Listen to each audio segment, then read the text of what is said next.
بسم الله الرحمن الرحيم.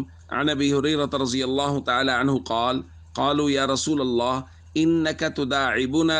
قال: إني لا أقول إلا حقا. رواہ الترمذی۔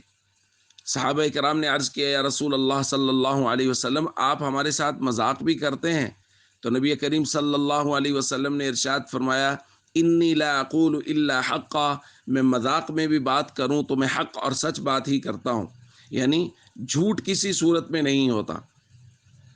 دوستو، ہم پچھلے کچھ دنوں سے جھوٹ کی مذمت پہ بات کر رہے ہیں، اور کل کے درس میں یہ بات بیان ہوئی تھی کہ لوگوں کو ہنسانے کے لیے جھوٹ بولنا نبی کریم صلی اللہ علیہ وسلم کی بد دعا کو دعوت دینا ہے۔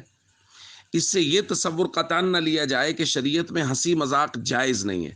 شریعت میں بالکل ہنسی مذاق جائز ہے، لیکن اس کے لیے شرطیں ہیں۔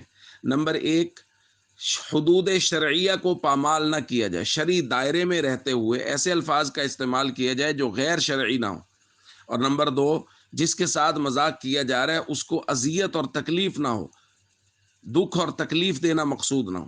اگر ایسی صورت ہے تو پھر ہنسی مذاق جائز ہے، لیکن بدقسمتی سے ہمارے یہاں اس طرح کا ہنسی مذاق اب نہ ہونے کے برابر ہے۔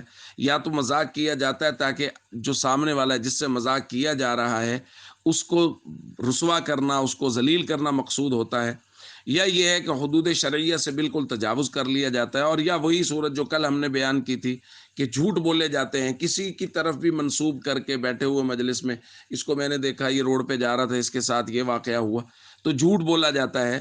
تو یہ ساری صورتیں ناجائز ہیں۔ باقی ہنسی مذاق نبی کریم صلی اللہ علیہ وسلم سے ثابت ہے کہ حضور علیہ الصلوۃ والسلام بھی صحابہ کرام کے ساتھ مذاق کر لیا کرتے تھے، لیکن بات وہی کہ حضور خود فرما رہے ہیں کہ میں مذاق بھی کرتا ہوں تو حق اور سچ بات ہی کرتا ہوں۔